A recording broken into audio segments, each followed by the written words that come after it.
오늘은 지체의식이 있어야 합니다 라는 제목으로 하나님 말씀을 나눕니다. 고린도 교회 안에는 여러 가지 문제가 있었습니다. 그 중에 가장 큰 문제 중에 하나가 파당이었습니다. 나는 바울파다, 베드로파다, 게바파다 이렇게 또 했고, 심지어 무슨 파까지 있었다고 했습니까? 예수파다. 이러면서 교회 안이요 조각조각이 나게 된 것입니다.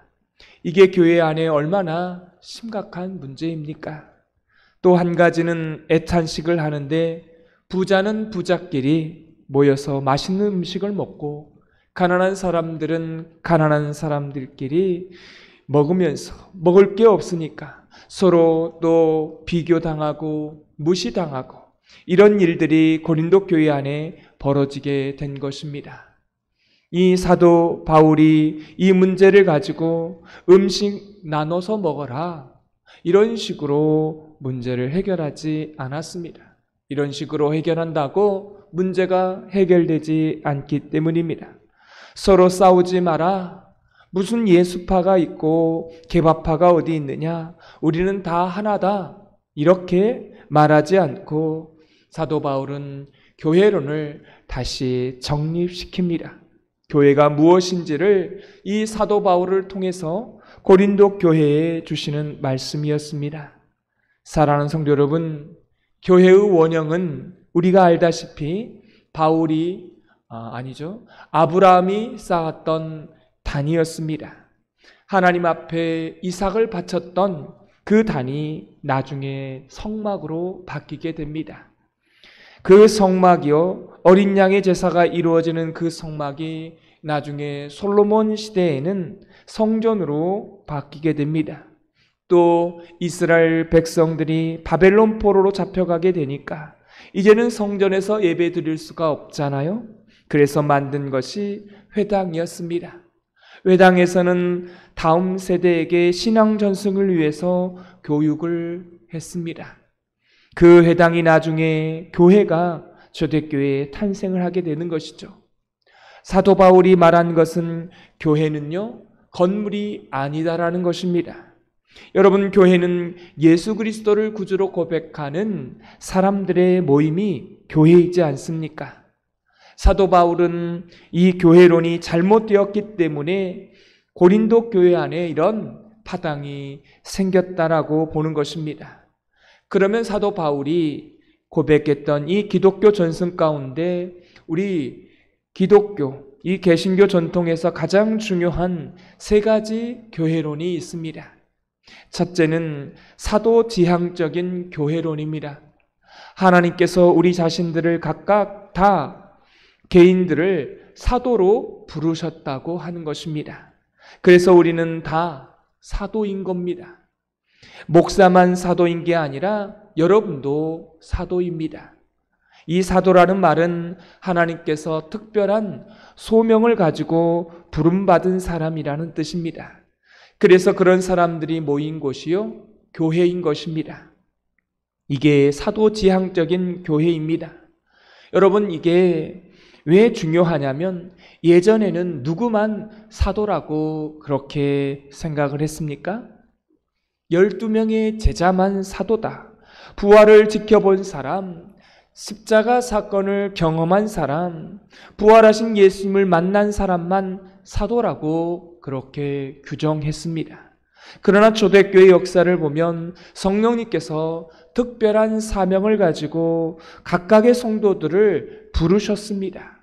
목사는 교회 안에서 사도 역할을 하라고 부르셨고, 여러분은 가정과 사회 속에서 사도 역할을 하라고 부르신 것입니다. 할렐루야. 이게 사도지향적인 교회론입니다. 이게 첫 번째 가장 중요한 교회론이고요. 이걸 빼버리면 사실 기독교가, 개신교가 아닌 것입니다. 두 번째는 선교지향적인 교회론입니다. 여러분, 교회는 모여서 밥 먹고 놀고 자기들끼리 교제하고 그렇게 하는 곳이 아닙니다. 교회의 가장 중요한 첫 번째 역할 가운데 하나가 예배를 드리고 나면 반드시 뭐를 해야 되냐면 전도를 하고 선교를 해야 합니다. 이 전도와 선교가 빠지면요, 교회는 교회가 아닌 것입니다. 그래서 사도로 부름받은 사람은 다 자기의 사역지로 가서 선교와 전도를 해야 합니다. 목사는 교회 안에서, 성도는 세상과 사회 가운데, 가정 안에서. 그래서 여러분 가정 안에 살아갈 때도요, 하나님이 이곳에 나의 목회지로 부르셨다라고 그렇게 하면서 가정을 세워가는 것입니다. 하나님이 이 가정 속에서 나를 사도의 역할을 하라고 부르셨습니다 라는 이런 소명의식을 가져야 하는 것입니다. 그리고 교회들을 보십시오. 교회다움을 지켜내지 못하는 교회를 보면요, 다 선교와 전도가 약화된 교회임을 볼 수 있습니다. 그리고 목사만 사도이고 당신들은 다 따라와야 한다, 이런 교회로는요, 성경을 무시하는 교회고요, 그런 교회는요, 사실 개신교가 아닙니다. 이 두 가지 교회론이 가장 중요한 거고요. 그 다음 한 가지 중요한 것이 오늘 본문에 나와 있는 말씀입니다. 이 사도 바울이 초대교회를 통해서 세운 교회론은 몸과 지체로서의 교회론입니다. 오늘 사도 바울은 이 분쟁이 일어나고 분당이 일어나고 심지어 애찬식까지도 부자끼리 먹고 가난한 사람끼리 먹는 이 엉망인 교회를 바라보면서요, 몸과 지체로서의 교회론을 말하고 있습니다. 교회는 무엇입니까? 또 무엇으로 교회의 구성원이 되고 그 교회 안에 나의 역할과 나의 자리는 무엇인가? 이게 사도 바울의 몸과 지체로서의 교회론이었던 것입니다. 오늘 성경의 전체를 보면 교회는 전체의 몸이라는 것입니다. 그리고 몸의 머리가 예수 그리스도이시고 각각의 지체가 성도라고 비유하고 있습니다. 여러분, 오늘 말씀의 가장 중요한 이 몸과 지체로서의 교회론 가운데 가장 중요한 것은 하나이며 한 몸이라고 하는 것입니다. 12절을 우리 다 같이 읽도록 하겠습니다. 몸은 하나인데 많은 지체가 있고 몸의 지체가 많으나 한 몸인과 같이 그리스도도 그러하니라. 아멘. 여러 개의 지체이지만 하나라는 거예요. 하나이지만 각각의 지체가 있다는 겁니다. 우리 몸과 비슷하죠? 그래서 여기서 중요한 교회론 하나가 있습니다. 이렇게 파당이 생기고 애찬도 따로 하는 이 교회를 바라보면서 사도 바울이 말하는 것입니다. 교회는 전체가 중요하다. 여러분, 이렇게 생각할 수 있죠? 교회는 전체가 중요하다. 사실 이것도 문제가 있는 것입니다. 이것도요, 성경적이지 않는다는 것입니다. 여러분, 또 그렇다고 개인이 중요하다, 그렇게만 생각하는 것도 문제라는 것입니다. 가장 중요한 것은 뭐겠습니까? 우리가 교회 안에 지체를 바라볼 때 지체 안에서, 전체 안에서 지체를 바라보는 겁니다. 전체를 바라보고 각각의 개인을 바라보는 것이죠. 이런 눈을 가지고 있는 것이 바로 건강한 교회라는 것입니다. 여러분, 개개인의 지체만을 주장하는 사람은 항상 이렇게 말합니다. 자기 의견만을 내세워요. 참 이상하죠? 이건 교회론을 잘못 이해한 것입니다. 이게 손도 중요하지만 몸 전체 안에서 손만 있는 것이 아니기 때문에 때로는 손이 양보할 수도 있어야 하는 것입니다. 이렇게 하기 위해서는 전체를 생각할 줄 알아야 하는 것입니다. 이게 얼마나 중요한 것입니까?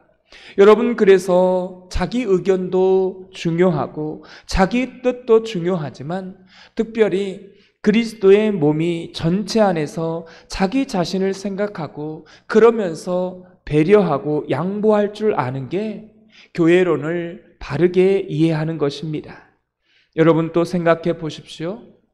교회의 머리는 예수 그리스도이십니다. 지금 예수 그리스도가 머리이시기 때문에 예수님께서 지켜보고 있는 거예요. 지켜보고 있는데 딴짓을 하고 있습니다. 여러분 이건 이럴 수 없는 것이죠. 각 지체가 있는데 내가 귀하다, 내가 소중하다, 내가 최고다. 어떻게 감히 머리 대신 예수 그리스도가 지켜보고 계시는데 손과 발이 그 짓을 한단 말입니까? 여러분 항상 전체 안에서 뭘 봐야 돼요? 개인을 바라볼 줄 알아야 합니다. 또한 오늘 성경의 가장 중요한 몸과 지체로서의 중요한 것은 유기체라는 것입니다. 우리 13절 말씀을 다 같이 읽겠습니다.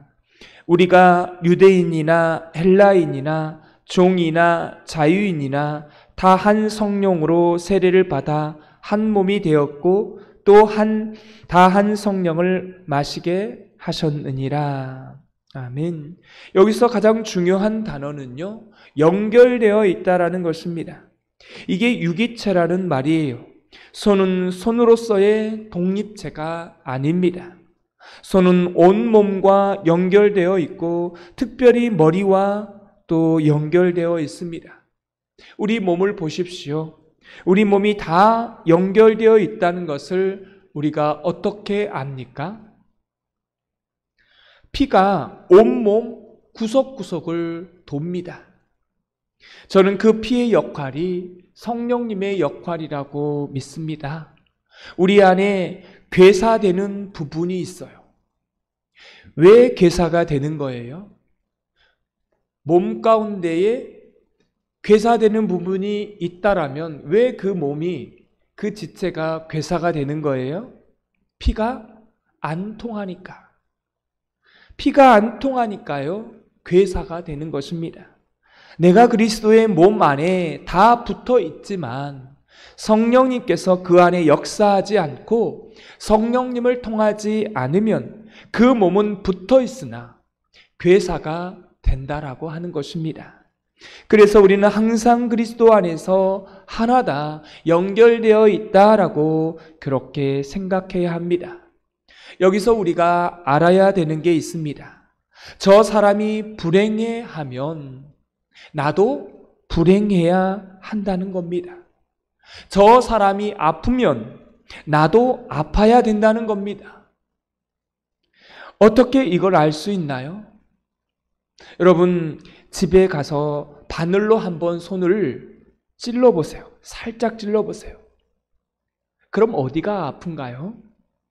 손만 아픈가요? 여러분 어떠세요? 손만 아파요? 온 몸이 아프지 않나요? 손이 아픈데 발이 쳐다보면서 웃고 있다라면 사실은 그건 한 몸이 아니지 않습니까? 오늘 성경은 그걸 말하고 있는 것입니다. 근데 이상하게 손은 아픈데 웃고 있는 데가 있다라고 여러분 한번 생각해 보십시오. 여러분 그럴 수 있습니까? 그럴 수 없다는 거죠. 만약 그럴 수 있다면 그건 뭐예요? 괴사 당했다는 것입니다. 이미 성령님이 통하지 않아서 죽어 있는 겁니다. 여러분 당뇨병의 가장 무서운 증세가 뭡니까? 피가 통하지 않아서 결국은 괴사당하고 썩어져서 문드러져서 그걸 깨닫지 못하는 것 아닙니까? 하나님의 교회 안에 파당이 있는 이유는 바로 이와 같다는 것입니다. 사랑하는 성도 여러분, 또 한 가지 지체는요, 그러므로 서로 경쟁하거나 비교하지 않는다는 것입니다. 15절을 다 같이 읽겠습니다. 만일 발이 이르되 나는 손이 아니니 몸에 붙지 아니하였다 할지라도 이로써 몸에 붙지 아니한 것이 아니요.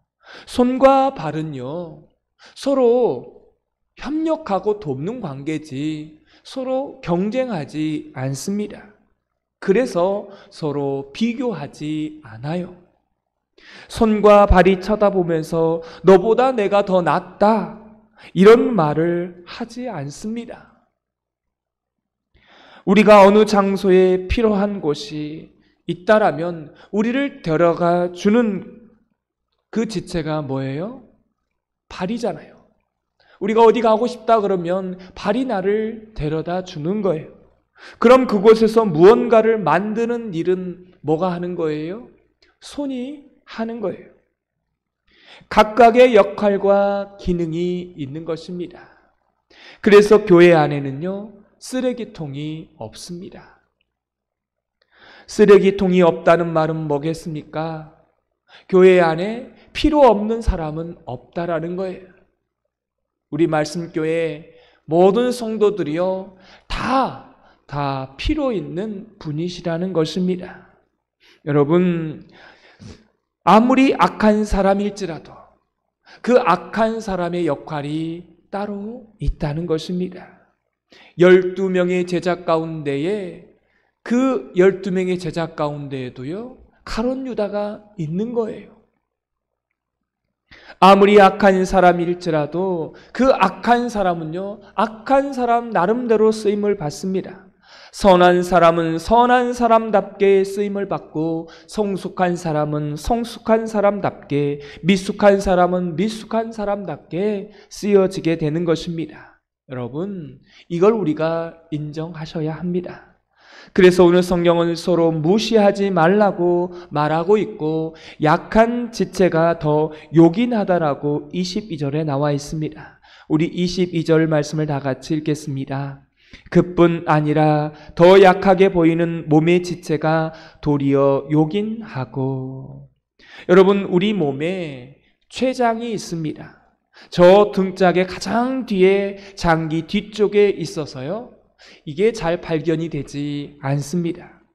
아파도 아픈지도 모르고, 그래서 나중에 암으로 많이 발견이 되는데 발견할 때는 이미 늦은 것입니다.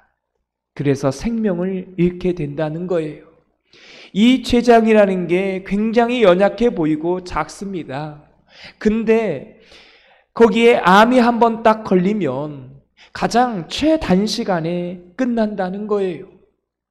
무서운 거죠. 췌장암이 걸렸다 하면요, 그건요, 고칠 수가 없고 바로 돌아가시는 겁니다. 교회론도 마찬가지라는 것입니다. 교회 안에 연약한 자가 사실은 요긴할 때가 많습니다. 이게 우리 교회의 비유인 것입니다. 모든 성도는 다 고리로 엮어져 있습니다. 저는 그걸 믿어요. 그 연결되어 있는 전체 고리의 강도를요, 누가 결정한 줄 아십니까?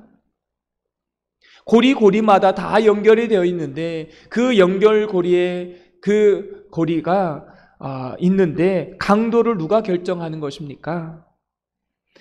약한 고리가 결정하는 것입니다. 여러분, 사탄이 우리가 묶여있는 그 전체 고리를 끊으려고 할 때 어디를 끊으려고 힘쓸까요? 약한 고리이지 않겠어요? 힘들이지 않고 끊을 수 있는 것 아니겠습니까? 그래서 교회 안에 믿음이 연약한 자들은 사단의 먹잇감이 되는 것입니다. 그래서 성도는 그 약한 고리를요, 지켜내셔야 하는 겁니다. 그래서 믿음이 연약한 자를 더 격려하고 더 축복하고 돌아보는 것입니다.